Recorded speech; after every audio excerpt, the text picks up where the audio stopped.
Martin, thank you for coming and talking to us at the Customer Management Forum today.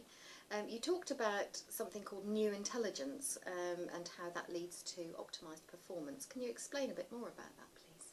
Yeah, we see that there are four drivers affecting businesses right now. One is the proliferation of information and how you collect and manage that, both structured data, but more importantly, the unstructured data that's coming in from all sorts of sources, such as social networking sites. Secondly, there's a move away from just reacting to a customer and actually predicting what might happen and when it might happen, so that you can interact in different ways and at different times, not just waiting for them to contact you.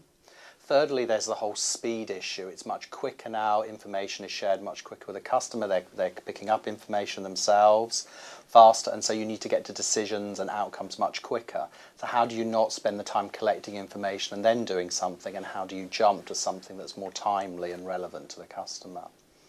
And finally, there's a move away of just seeing the organisation as customers versus the organisation. In fact, the customer sits in a holistic environment, as does your organisation, with other customers, partners, third parties, suppliers. How do you actually get that to work for you, and how do you actually see your customer within that setting and your organisation, not just as one thing on its own? IBM has a new approach called Voice of the Customer Analytics. Can you tell me more about how that differs from a traditional approach?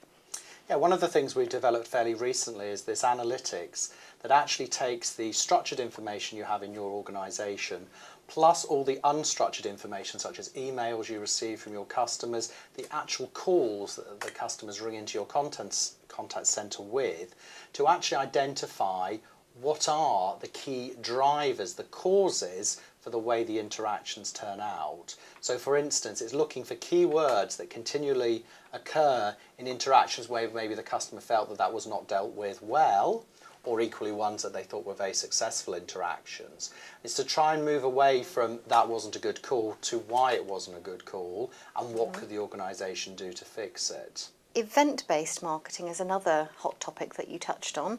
Can you talk a little bit about how that can work effectively? Yeah, that's the idea of moving away from having a campaign that you say, I want to market this new product, and all I now need to do is find the customers to send that campaign to. Doesn't really matter what channel it is, to actually saying the customer has done something, their behaviour has changed, or they've indicated that something is happening in their life, and you actually offer them the best campaign, and it may not be a marketing campaign, it may be a service to them to actually meet their particular need. So it's very much moved from the idea of we've got a problem and we're going to try and send it to the right people, to you as a customer's got a problem, which are the things that we have can help you solve that. Oh, I see. Is that linked to IBM's real-time analytics matching programme?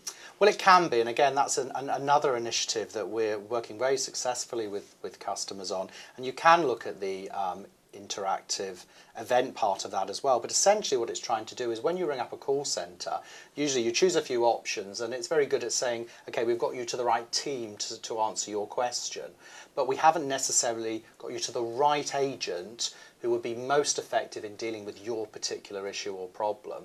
So there's analytics in three areas. One is, what do we think the customer might be calling about, and how can we profile them to really understand what would be of most value from them from an agent.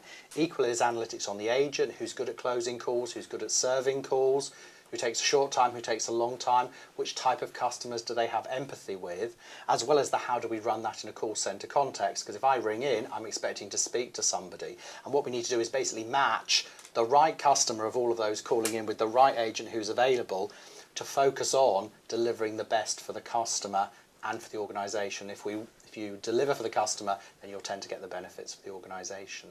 Have you got a couple of examples briefly about what some of those benefits would be?